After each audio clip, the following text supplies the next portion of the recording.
poche, yule sikumela sukana, kasuma. Waiting to be, where are your peace? Where are your peace, oh Lord? Where are your peace? I'm looking for you. I'm calling you. I'm waiting for you. And I know my people need you. I am Mama, I need some more. I am Mama, I need some more. Vamos, voyez, femme guerrière. C'est pour te mettre tu guerrière. Des grands combattants africains. Le noble tradition de l'opinion résistance avait. Parti de ton câble sans la promesse du seuil. Qui t'oppose à l'exaltation des colonisateurs. On a suffit d'exiler vers une terre inconnue. T'as préféré partir et c'est ton peuple dans la paix. Oh regarde, d'exil et des cimetières inconnus. Qui vont naître, qui voulaient, qui pouvaient nous gagner. That's so mine. Waiting to be. Where are your peace? Where are your peace, oh Lord? Where are your peace? I'm looking for you. I'm calling you. I'm waiting for you. And I know my people need you.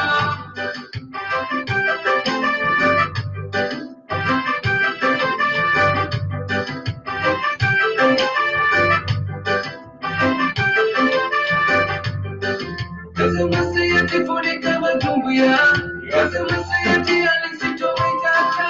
Kasumasi Teoria Corazon. Yeah. Waiting to be. Where are your peace? Where are your peace, oh Lord? Where are your peace? I'm looking for you. I'm calling you. I'm waiting for you. And I know my people need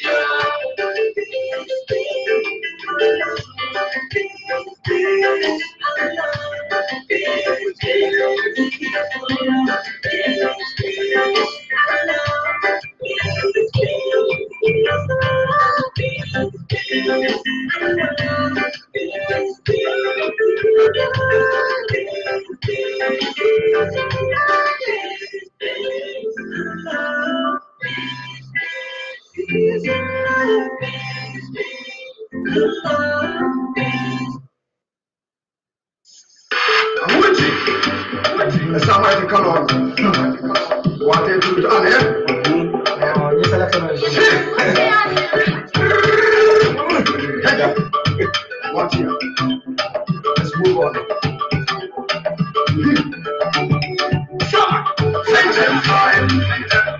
Time is money. Time is money. Time is money. Time is money. And it's in the business. Oh, what tell you to live? Time never wait no one. Time is keep on going on. Gonna be no country. I get the I'm feeling good and good day. I'm feeling good and the I better double up the speed. Taking on the what? Yeah, time is money. Time is money.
Tijani. And so get on Ironaya. Ayana Fulialu, the guy who got Rona and Gangasoka DJ, never yet Rona, Elonaya, America, the television at Runa on board. America, Unbanga Lujovica Lu Programia, Unuki Channel Lufio, Sibidia, in Almighty February, Hitakuno, card view. Okay, found the support, Nasuan Nisa. Teddy Leangasogia 2020, una Francia Nusoko, February Locens. En 2020. Yo, ngano kijana lufi blonto, nubai kanu jobi kalu program ya fiui, alugem warga sinjan nujuka jogoni, alugem gedgasidan, angana kubia fi adalu ya onola fada bisipa pokoning. So Jayu Sleman Jayu. Yo, ning akelo batoni kawale fakat angana hini kone kabiri Dakar. Agana lombayem. Yo, agna chief pagabala so Suleiman Jata. Agna ba hini kone depuis Dakar ufama pole mema kununga no kichano no nimbano fana chope fo wadi di olompo. Abige fioi katamba no do katamba lomba no fi to ni game kale fioi. Atoni ande ni jakanol musiken so ngamre ke program ofiane po. Agana kana no jogudole no be ni no hi sobini ke program embusi jo kanu kichana ru fiebulon to kaboro fiyo ya bese choka kaka tejon uke wide na gabine bo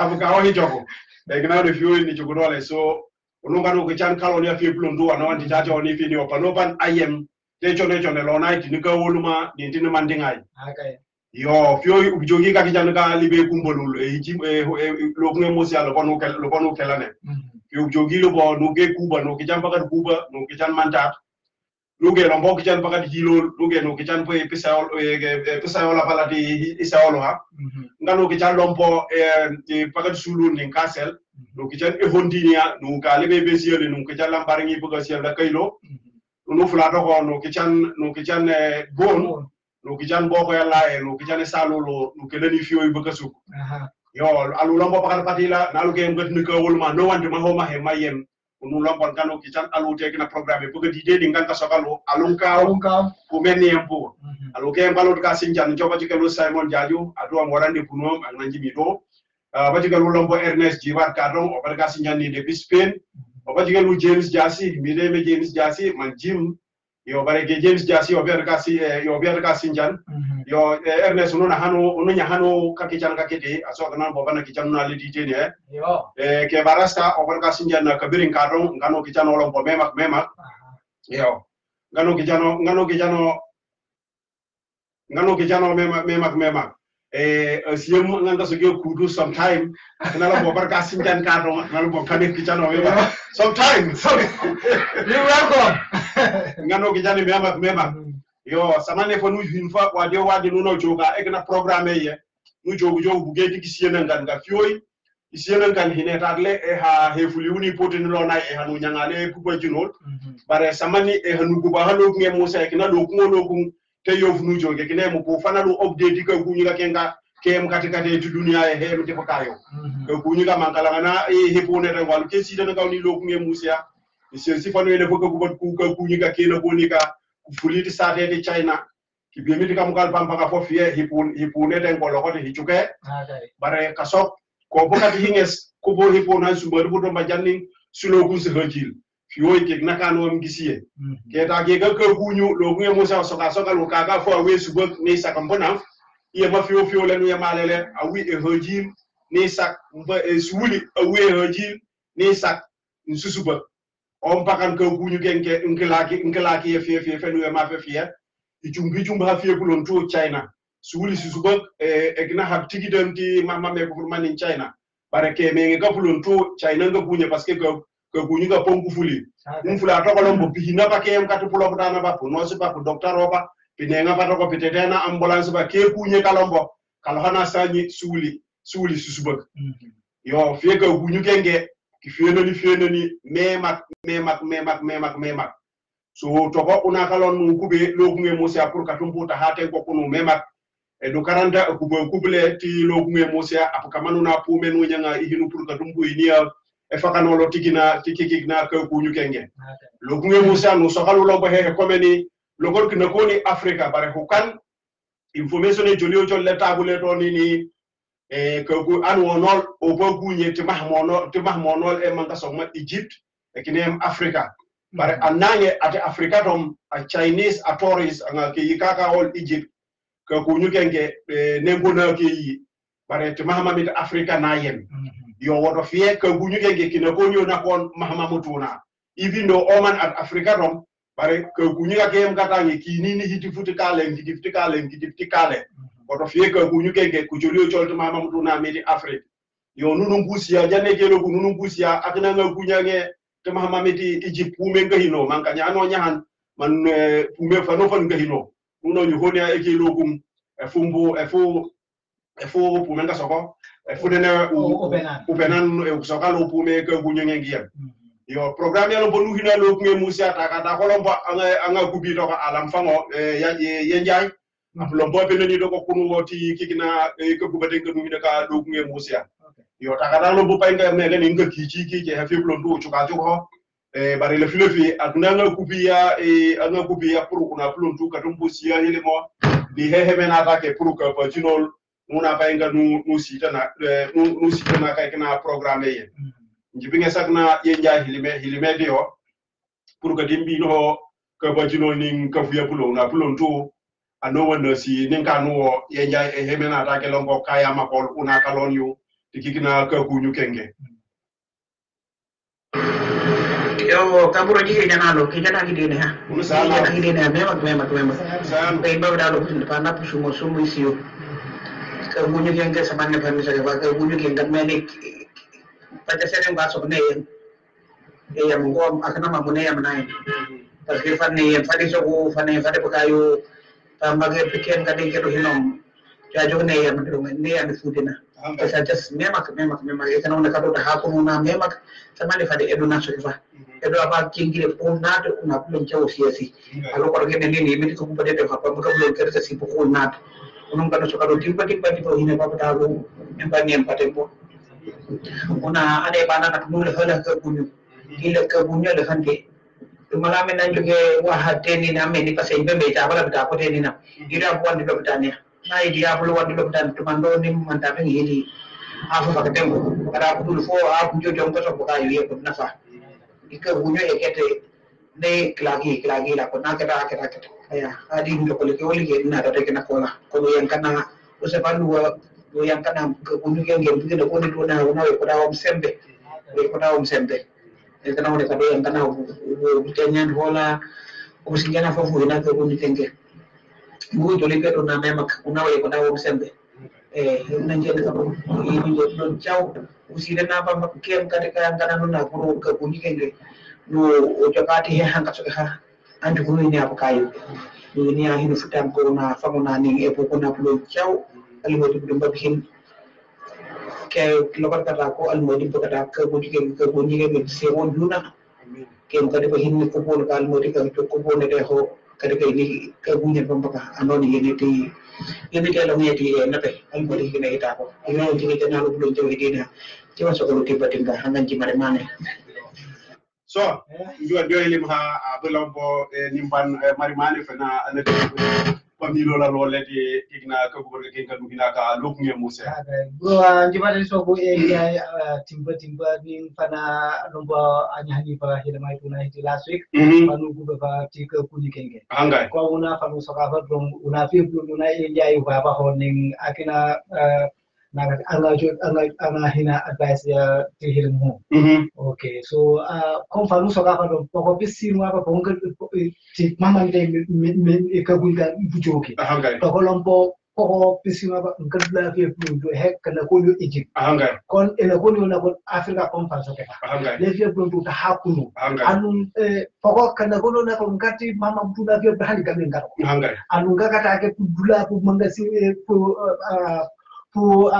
nakati ko pudula vermeni kapangila bangi pupa kapimpa baka employee to so utahakunu na mema ka bunke ka kifana atem ko fa ya jana so ke eyam dum pana hin o ka kuni lo pom be so le nji so pamba ka fi blodu is an advantage pamba ka fi blodu tahakunu tika bunke kenke you know uchoka ning fa advice pan wina pa musaka pa last week uchoka manma okunu ya situation na kula na famuna nu ulompo wina ko basinu na nemputo muna paski ka kuni ke ame to ku yemeni eyam na affaire na nema so lenji tadi so ya bargati fana fana pa kuno ti advice ya lompo pula aba limpana pamba ka bio plo to ka kuno na ti ka kuni kenge yo so samani fanu sokafa wadio wadi fienu le fianu na udaga program nuna upajino la pamilo na ning pakatuna kalon no one a half tag hatogo lombonye hani puru unu lombo kadumbu ni ka pajino pambaka plon tum kasi tigi no ni komeni kasok bare una soka yo woto yenja unu kanuni mbani memak allo chief allo Dakar okoto go video la mefurio chief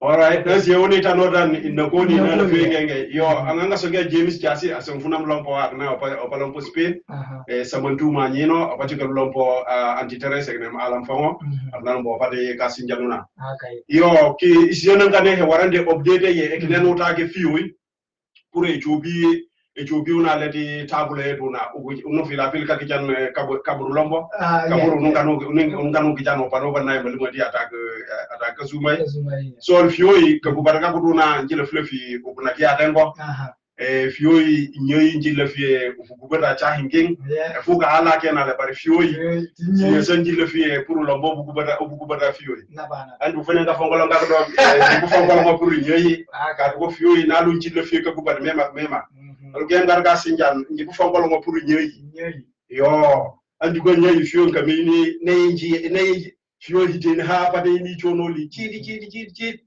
yo andi go ko guberga ko suma njibu nyampe ko fongolo ngote kede ara yo so fiyo hono njilo fele gubana samani fanu so falule wati leta ni wa ho no meya bare oninu le file fi nunu liga fi ka gubat ko jobe ke pakaye ne ko hatigin ko gubat ko tenu fulatalu nunu cembeso samani ka bunyenge nu cembesi ke lo ngwe muse lun ko gubat ko lompo tenu fulat mi mam dalu ha di siesi paka di jeni hanga soge nu gubat lompo do ko na ka lo butan ayi ne kacakam fi woy ku signasa ne epokia pubo ko la ba ku epokia poko nu le fi ka gubat kuyi age amun amugamemus nemura kafongola gabusumo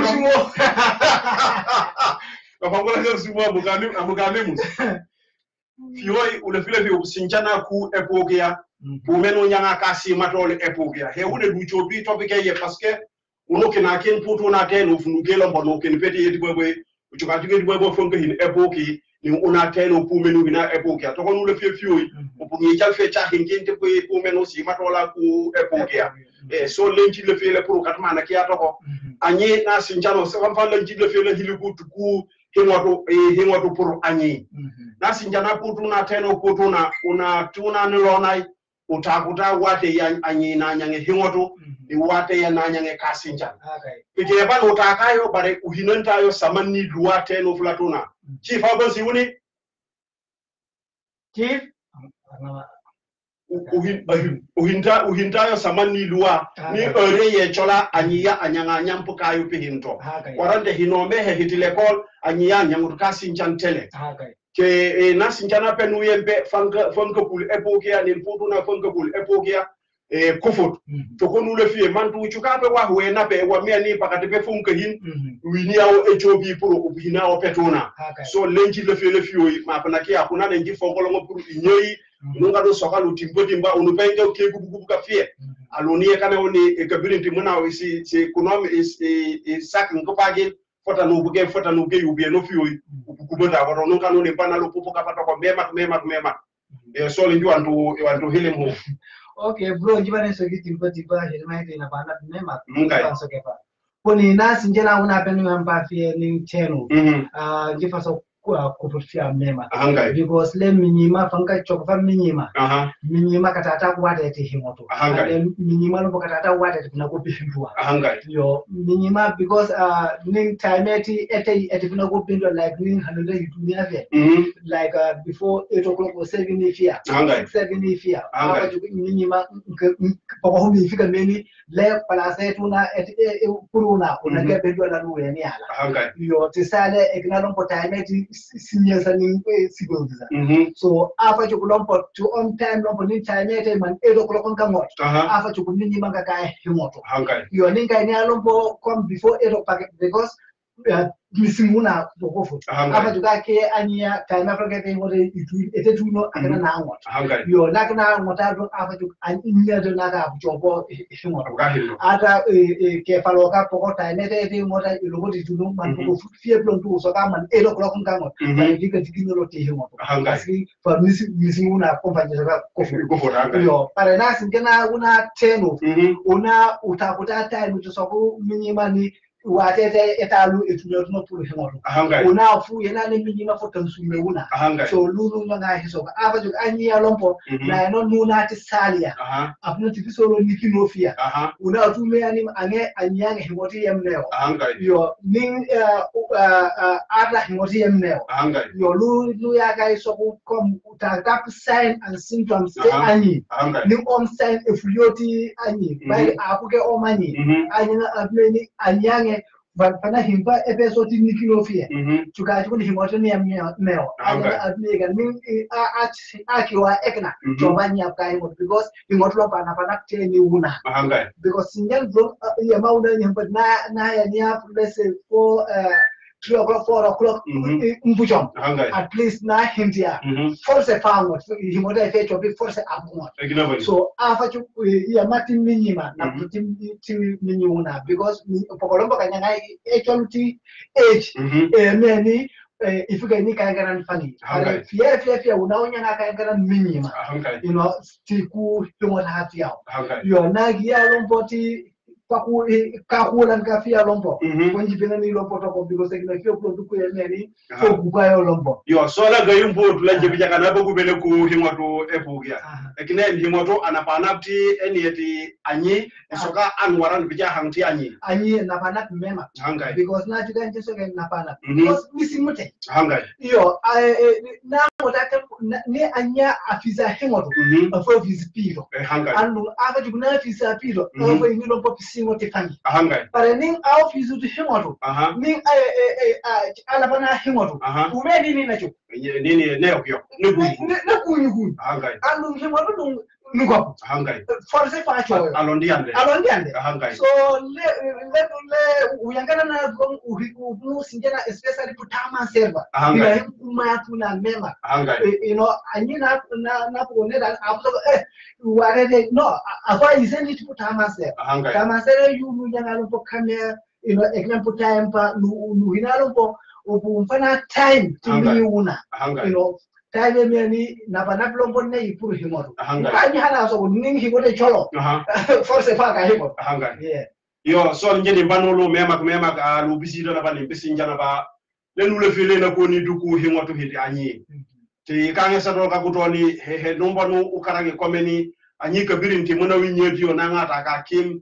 isaku honor loho achuka himoto ni mpiyo exactly so normally himoto ni mpiyo ne hona pukole ngaje jok an samani una fangulo ni hambati nyafe ni wate di ngoto e chola eni ni fangeto eni pe hendua ataka montoro e tibo ba be kinanga soki o circadian cycle yo mi bume una kalon no soka bare eni atata montoro pe hendua ni wate di ngoto e chola o menu hindi tamin warande way menu wol hingoti de choki ti e chanya fane no fani hanakan fone ni ne yoka bare inni ma tempo eni ni le fi ihinu hepanguwa huwa e wanenti hinu faja konowe pour akati ni hingoto ajuka jukune ni yoka na wota na fongi tonyo enini pume na chotu tal fonjuke lombo epogia men krisma sinyosa abugol anyanganya ihinu korosi anyino tayme na ngot nteme no yido awelombo anye abugola ayi nini kame manol anyiya abi benano teme na nyanga hingotu nteme na nyanga pito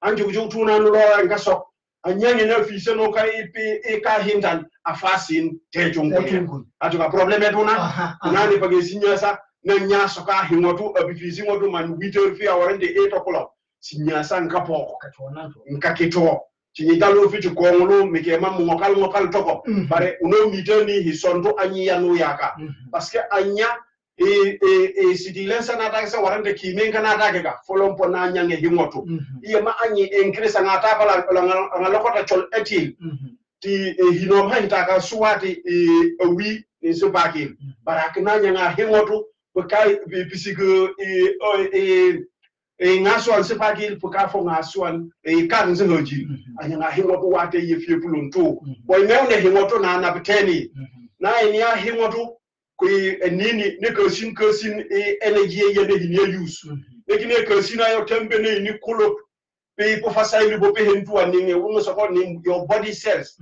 wa ho we pe hentu atenini eni hino ko hina wa no ke tenini kunani bige baka pamuna mku hoyino yo wa hewe no kedwe eni ye enyanga o hilutu teke wati so ti himo to he tembo anyiya kunu wongi hin develop eni no ne hin develop ajuga na ngaya ngio eni no de ta lombo wa we mteni no pe hindu anjugo ko kunyuka na kio eni ye ni ko hikam una angalia no soko immune system yo ti immune system ye ni ma anya hine dipra waranda nyaki de hingoto immune system eti o e yankanto kuna ne canje fiela machige umjitolofe wa hewe utolio anya na no kekuyu so kuna ne nuso fio ukeyale tembo ne nji fongolo ngalu fi nye yal kem kan kasi dalu tele kuna ne nji fongolo ngalu tembo njige so upulombo uyama kola no sinjana pume fulu hina epogia anyiye fo hino korosi warande yipenano pume na nyange hingoto wate chola nsoko ka hinto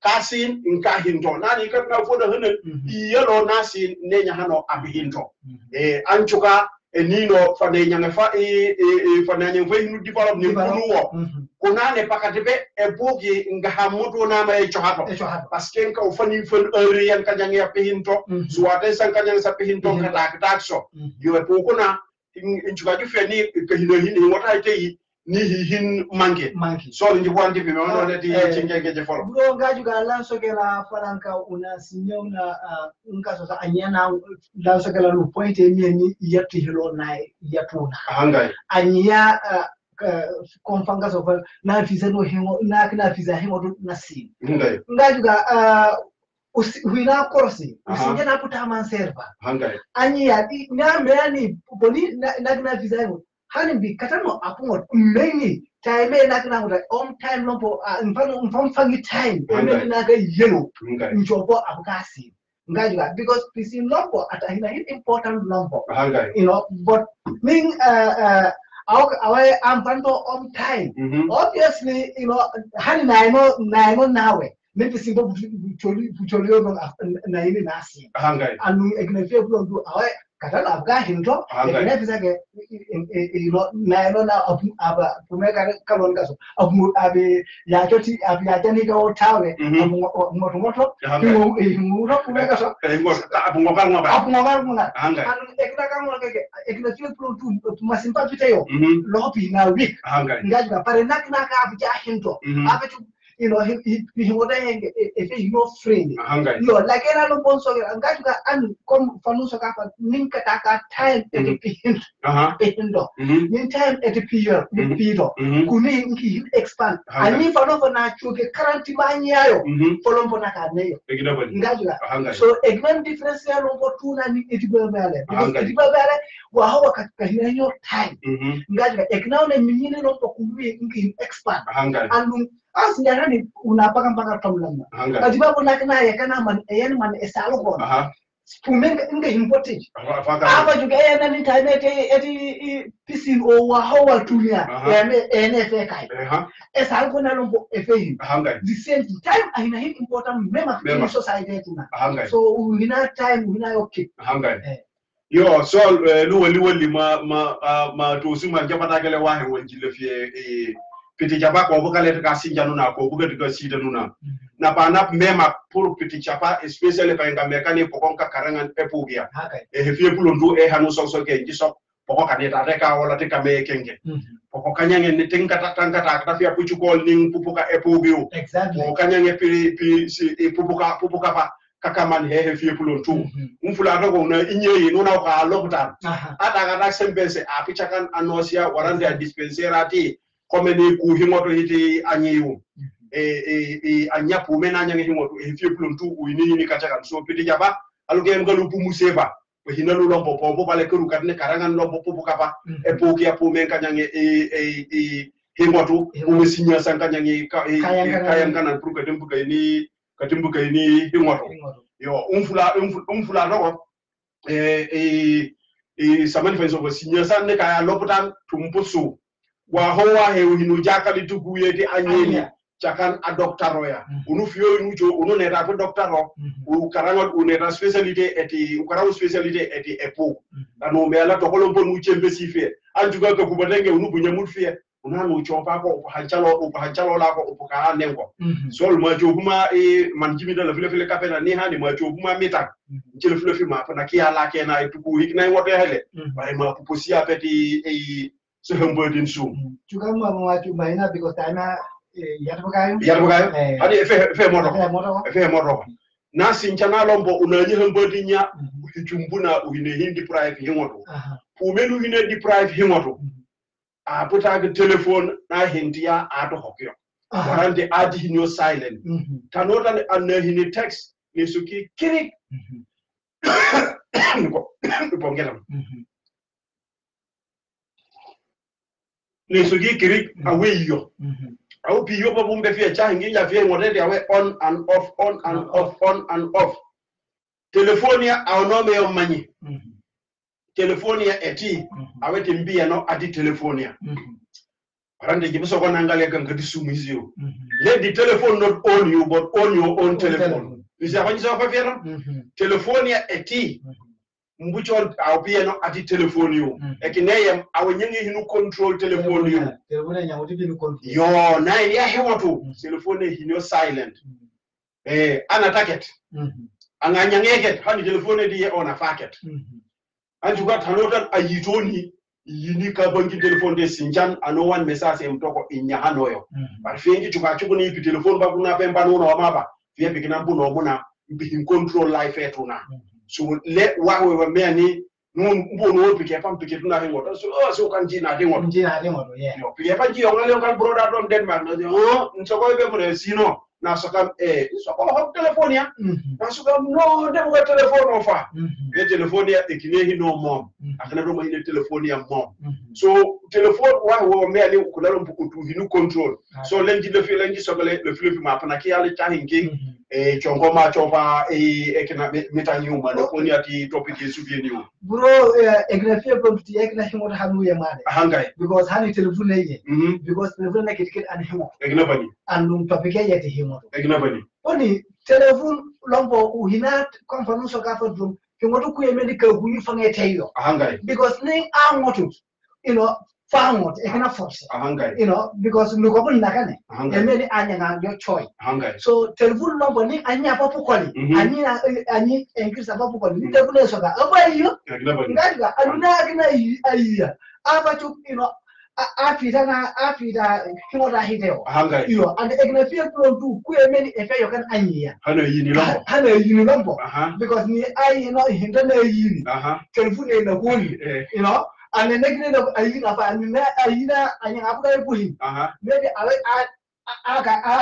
ne da ga buhi abuga ga lo yokan ayini na ga buhi na no hemo you know alun economic enough ninga yeri wani buhimba kama lady because nakidaka na hemo kama wewe telefone you economic enough taru tisuka lute hange taru ni minyano so le telefone unayo control because telefone yeti pujire yeti puju mema tika ngore anuka ngore himoto ekana na fan and because na la via abla kasumen you know telefon dal ngi façon ku yene e ko guni dal ukasina typical telefon ba du hokako conference ke fa bureau ni te etale mo de tunya ni hok ni chama cha kilaba ni pendi even if all the messages power we ki karbo fi WhatsApp e groupe fi chilling yo no so la kena ngile fi mo applica ja nef ma hina mita ke neyem an fenji jojoge boga paka kati mbedo samani gambi fi awrande Dakar kem kati bisidi ba ay apaka ka yo patan kan telephone texting ata sinjel hadi gimpana empate bokayo e heni won pake paka pomoto mpufukifu warante pikepa ay no fi nula ba moto ne musifi so ajongo ne uno so he fi plon to wa he wa many hita hokono na ni ati mbedo ya many pomoto mpumusumus utula ihinu text ya ihinu ka bonyal pe message patenge ga warante que si te nenge ngati ta ko bi ba afa ka fo lo hol bu gol ni fenesu anjongo yo lilo so wa ni be na neno ngati engine ne bulu ko dedi because ni awa na pana ni telephone okay anya nga puga yu puhi mota de wana ni lakena la ni anu pomora bi amdo awu moto okay telephone eke engine na hun fi awati okay na telephone na mota lo po de so ki choya mota de fuki anu ngati ga telephone de mota na pakan jama kama kai motorati ada nun telephone na fakir blab te pakan pu awu singira sin jamfanga lu chuga ju Facebook tagada pakan kai ni ngai example ada no guy fi you know motor de kende hini you know dai ni imputu babi no manda ben ni binti manda ben wow akeda so obviously we not control famuna mfana famuna time etingo yo alweli niya ebe ko guberga go de kide ben je jogia kikna le fule hango alusinya sa alunju fongolo ngefe ka guberga do na lo ko baba e fara bisi ba fulen ka fongolo ka kidio ukuna gani alu music no chopa chimitan e para nu nyehani ya bawo ku wadi nu ga gangu sama kalo black blood o pasa bela na no ko en na soge time is money. It doesn't wait for anybody. Kine wati e turendo an it's not like to come on. What they do on there?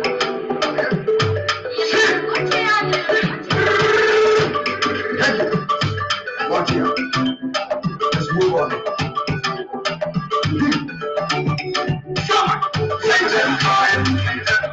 Time is for me. Time is money. Time is money. Time is money. I'm seeing the busy. Oh, what can you do? See what I need to do. Everything I do. I never wait no one. Time is keep on going on. Gonna be no Katerina and the day. I've been a guru and a moon. I've been a gate and a day.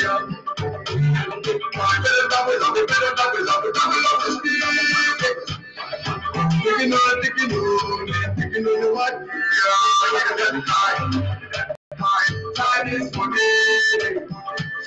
Time is money. Time is money. Time is money.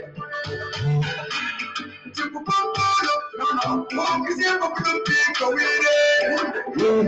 Brother man, you better wake up, you better wake up, you better wake up, young sister.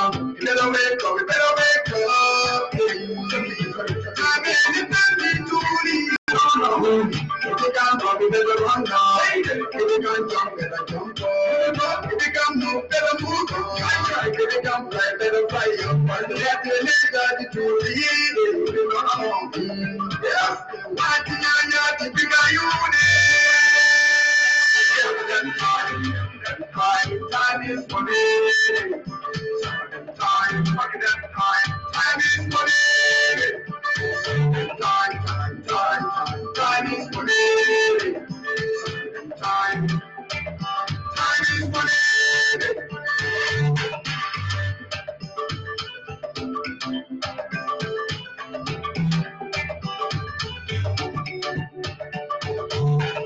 When they alarm tick, somebody not there.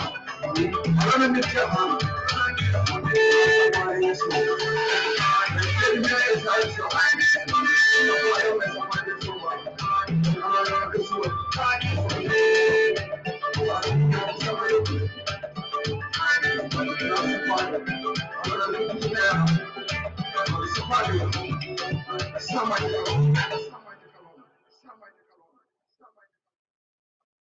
Yo, titeni. Emsogea tuna elo na ya yende free alu tigaino mga kutuna inga kasoka titeni. Ekine mraje tuna ni television tuna ape Amerika. Unuko bukanu kichan anu wana ngablet ka sinchan. Kena bonika pa inganu kichan ka nchopa chikale aji Binzi Njai. Kina unu mito manasi sikulona manasi kulona. Yo nukanu kichan lo Francis Jajo aknalo basinjana uni meba kana nasikenu uni depuis Gambia. Daya jata nunka uchukulu lomba aberkasinjana uni nukanu kichani. Edward Ewa Jata from Abene over France aknalo bobar kasinjan. David Jasi atenefak unufama kumema. Ine nukana wotuko. Atenefak. Yo nukalo bono kichana obeba kumema ni aduwana ngambia ni ununka uchupa mpaka nuchikije mpaka uchukandi anwane duka sidan ne kasinja nunuka no kichani mema tichacha we nefini ni make fifina na kuni ku sinya sanu ele ka kubati cha hinking ku ka pokol kandi epu ka temenga jange himotu dim temenga jange pito o mukunu like mfuto ko nulika ku telefone bakutuna umeno nyanga po kasimat ni mkumi telefone una no nyanga telefone mbanyange pieno putuna instead of now be near pakati telephone jane fi na control na fauna ngina yo control yo omikile mkikinano ukubatele aluni kem kat Facebook ni nyoni mai no tarde no pa emission ya ni nyo ni sita yo pusoni yo epenje subenia efande subenia no le fi kabu ekine mku oni ekawona epainga nuke kapenu kawoli ubuketemo yo ifada bese ba hidio afaka de onjika kaiso so tekaka olga gdofi hono linji hine korosi to monjile fi ubota uya makola sokotani hike hitaka dako hechito bare yalo wa kasoge chogo emanjinga kasoge chogo songa janna fi chogo polio na juga paka ndipilike no chama nena ki bare na dulabu ka juga kawandal bujuni ko na jogo na osumu ekene fangide ka ekene le honi te kaweli unane musoka ukubeta atoko chahinking le minchi le fienda ko ni tone ka wala fainka nuke ka potelo fe vacances ya fie hichumbuni be ote tante mpumoto be nuke yolo mpopo ka hol ule file fikate mpumoto parce que pour ka ile ni mpoka ile katimbu buini nawe yo bare tikate tene ka opike pa fute tene hana kan fute tene hanant hana kan hap infisa kate tene moto gambi o boji tani hipundi no so kadang gambi o boji tani hipundi no hos parce que angen bobe angen na kefi yo ni pusisi jambo ni musiki yango dati ni katete yan moto gambi traffic ya ina increase pampaka ka unola ndo ka tulola ndo pampaka pakepaka manka karankaran ku permis yo bare ke guberga fange ndo fange ndo la nula fili na koni ngide yan katete yan ka nhanan tugo penwe bebe tibo budu chang mema mbu soka le pige pa fa na cha wendi nikin modeti amfi atimeni a changa ndinyo parce que nyiti nyepulo ndu nyi chang anchukuchu bare nunu ka woli obugetu na putuna tenu dulaya pulon tom e change akena ba niminim yo aluge ka pon yo katete en henende ni chukaju pume inchiji a chukanto ye mangi fada bisigo henende ni juju feni e la fala fana hana ka warande lilimo e bihe ne fuli inchiji fiye mop so lengi sogele gubara una njiso yo sol una njiso biligile parce que njin chuchu gambi pampa pol bijahan gambi hadi senegal ko de hondi pampa kan kele lepp moto fa mema aju kan na ka te ka bi moto yan so ni man ni moto e fugo e kine ka eno lenji le fi la bu no boni son bro appointe you en apana mema hangai ngai ga appointe you na chuga njiso ke na pana because queer me ni na ta wokumu drop in the minute aketa hangai ngai ga okay last njena libertu na tibabu ning the system ya en ya pe America or Europe hangai in a him difference in tibabu hangai njibucha an example unale tibabu udrive pa pokon ka tulpa kam poko hangai para Africa Munauso ka pamba ka hasona foto ba katul pamba ka kapukai ngoro wa bisingo pamba ka kapukai pamba ka kapukai but le hina him bas hangai because le fumoro ba bisingo hangai mbutupa pamba pare pa ngoro wa pamba ka bitigino exactly ngoro wa ka singianto hangai lu problem ya neye hangai and secondly nas ngena lompo the weather condition the system ya unale pulambi iyo padu unapa training nuyama hangai iyo na fulale na ka puni mikini ifini hangai ngai especially the first week the second week hangai nji always in terms of to my own experience nji chugaju my first time thinking to get up guy in Europe yo chugaju on experience hangai ngai ga tiu Ngaga, and then secondly, Puluaba Lompo is different. Nas ngena ti Puluaba, and then Nas ngena Lompo ti driving experience. After you left Fantaga found the priority to drive 10 of 30 because Pambaga can meet their left and right. And look at your disadvantage here, hang up a man 10 of Patuna, then left. Your le puli no accept Puluaba member, but after you around Luan to get this person. No problem. Sorry, you can give Fuleka from Pianeke, Serabunda, Nahana Kampalam, Julila.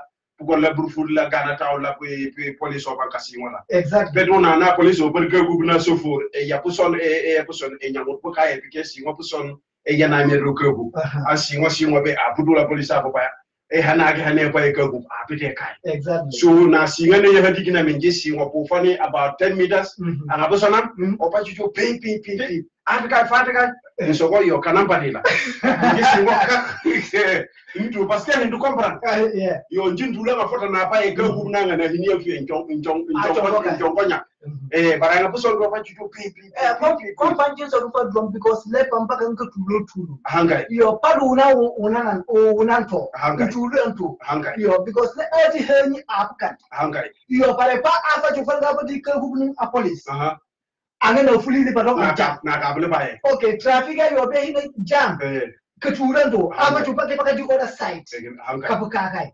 Yo andu pambaka panga andu ame to panafuli. Man eyene fulio man salgo le fulio man ando fulio.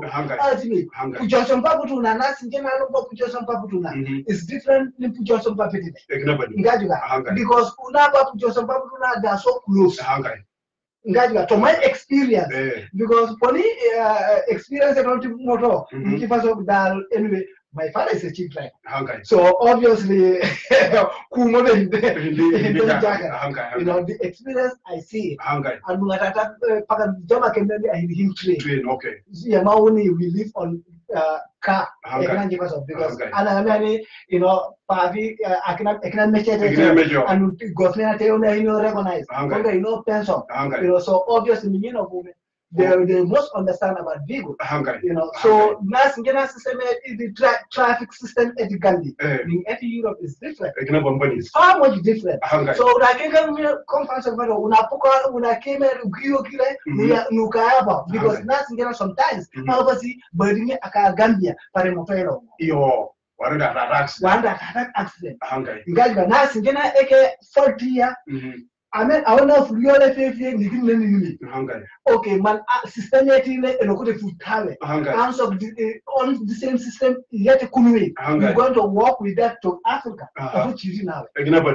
So, you're to learn to go here. Whenever one will be topic here, Pascal, Tibidimba and Juju given 100 and a particular cycle. Okay. Our seat vest a yamani, a sofa, or a drive or Padege, Nangantano.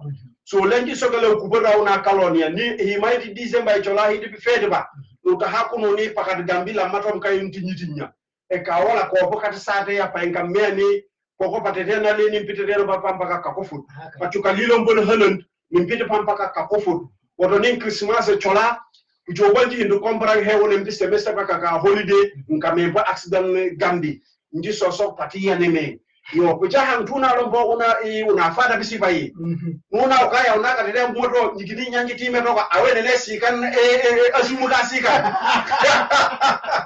asumuka sika so katetean kigebo nyikinya nyobi nyitere kigeba eheni unun ayini umfukan yo epokuna kemka gambi na patikatetean cycle hinkana na taka kibeske ini zone samani bisikior ba anganka wasoya o wasio ne manye urgata den cycle nyange kate ina hunanta nyanga hita ko lambi hodigin ne mpusam police opakaduna la maka chokando pampa ka bani jujuga jumbu pakati kate den cycle ne hunan inji fam bi yon kina konyo sade sere kunda fonci hin full life yo ko driver pa bi ba ka hinanto comprendre ngai ni no ko ron ngai full life nje ne hinanta mboda nji lan ko cho mbwalo dibidi malbe fuk an ana hino full line ti chono for kakala you know like na lombo experience of driving because pambaka pakanjema na sinjena hani pumoto pa kumeta hiyo the system of the way they make the cars cars are faster than each other. That's very true. And then another point is this automatic is very fast than even the stairs because ning our kilo in kilo le he need train just he can able to drive you understand? Front enough automatic hanga pasum kaina. But moto ana hinato nanya ni moto. Because moto moto kuyeni you know your life is on your hand. Because ning una when semester when you say that semester you go back home the way you behave because ning ataka moto you will just even a policeman as singano maybe you do something wrong now so can you answer only you don't know that I'm from Europe I have my experience I drive my dad you know you use that as an advantage because you travel maybe the officer don't travel but officer for Naka, he's scared in your own life. Motor man, are American fully man, African fully. Vehicle doesn't know that. Exactly. Vehicle what it knows is if you don't do it right, it mess up with you. That's very true. As easy as that. So utahaku muna member. And then Nuna Ukaya, we are so proud to drive. And so proud to put our families in the car. Whilst in the sense that you know 100% that you are not qualified. Google on.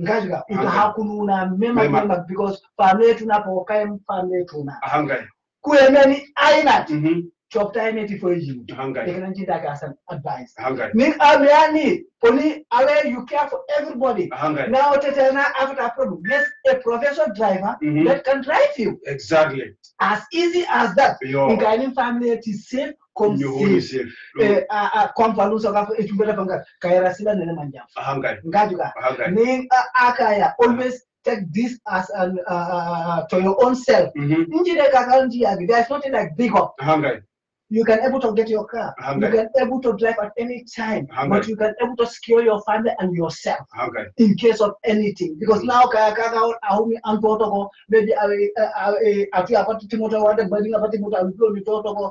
come for the if you Karakakai African attack accident. But once you know 100% that is caused by you.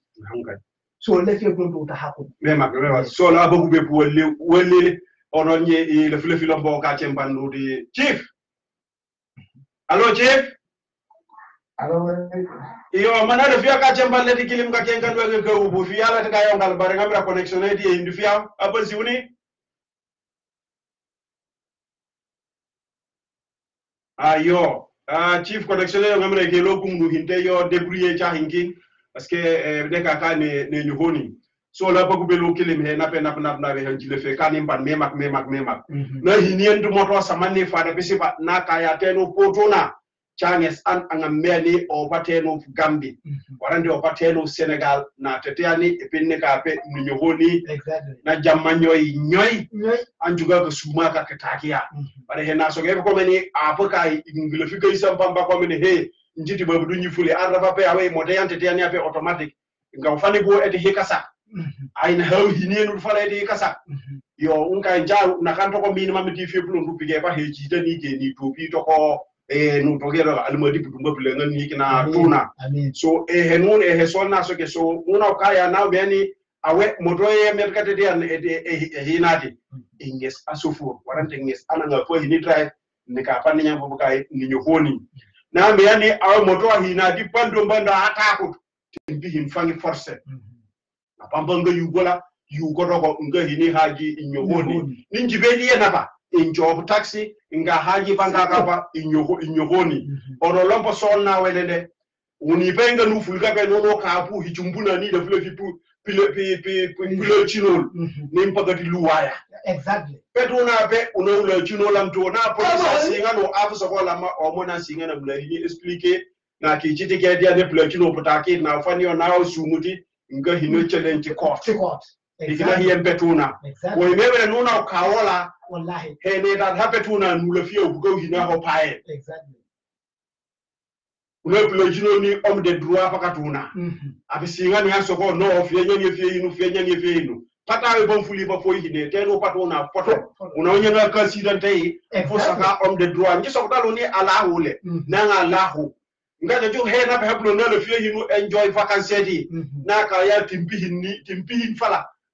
homme de l'homme a pu fala ni aweti giden on fuli wallahi e sume hana kaya na taka permis local et sage yam fuli yata yaman Senegal man Gambie chobu permis local eti intete yan neyo akata soka ke samba fula akata soka ke domingo amanchako ichokaju ni sesilo chokele anka palo bana le fi inyohoni akata soka ke hike akata yokan ake bare naw kaya anye sudu ka hedikiti teno kiti kateyan inchobu kiti ka be la dola na yisene godron chamagu na be so ne pongela mle tijaja jale saman chamagu abeme ni saman cheli mang afuli otle buna afuli andu ni meme ni pakatona ko paka bebe le bagat bulu bay na fu soka to nyalongo so naka na joka fe ni cheli mang joka ni chamagu na afuli otle afo le fi hilite yo kebe yo bula jino ba pige ba len bucholi pige ba una fo una lui tani hapo ka don jimbu jojo an apuka na singa mo de do tibiti bana na ka de bede na wono na ka fali manyo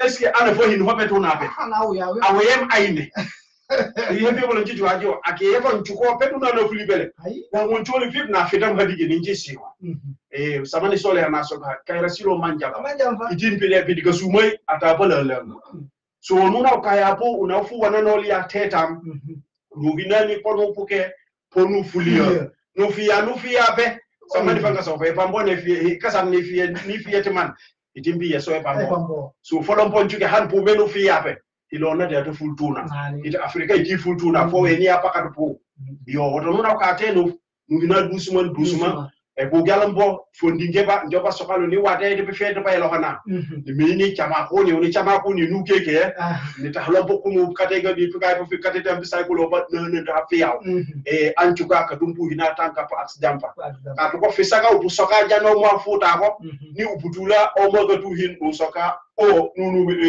oh nunu meme so linje ngamira e ko guberga ko dom kid fioi lenki le hele choma chuket alam tres na sukilo good topic guys yo Emmanuel Jibalo po pana kichan hiteni ha chompolo sanya akadalo po opalo po na kichan una le di hiteni ha so kona luka ununga no nyahani Edward lobo nyahano ka kichan ka kiti ko guberga ko na njiso Fiolengile so na da ka hele fi no rapo jinda hani music no kula fio ko guberga ko na ko nji bujo ke rapo jani jifa hin rapo nji ba di so samay kalon black blood ani le banano ti music gete apati bilu kata mema kuye su mema ka pasi ngeti hilo nai anen aba churajo ko bayne franka sia ekna ti ten ha na so ka kina aba puson alo na mena le flati job kalon hatikin ando akran pote ona senyi pati so do timbati bayankan amari pudum pa fa zoning panage pati job kalon lo hatikin okay nim flato ko rabo vero me kinem kom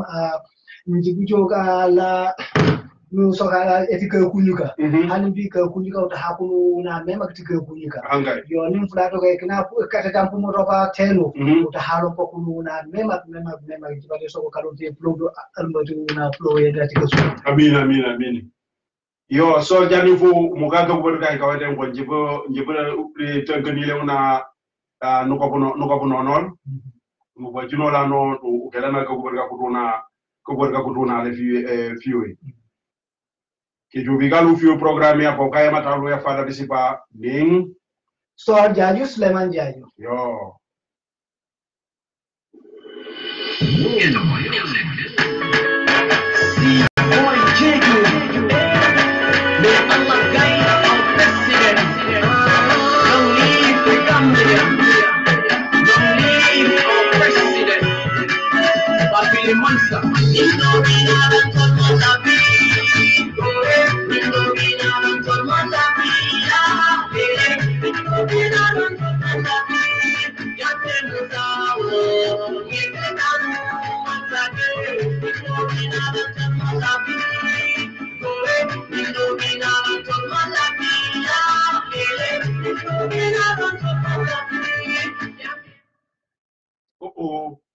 Nunamle. Mbongera ni binyahaniyo.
Lamini. Yo nakaru warano le DJ ne janne fokul program ya. Program e ba 1 o'clock. Pare ay ningubi jani ni bawo. Jana bawo. You are live. Oh, okay. Ara rago silen. Hani suka alwala ko daga gajo. No. 12 to 1 pedoni. Gine 1 to 2 bodawe. Yo.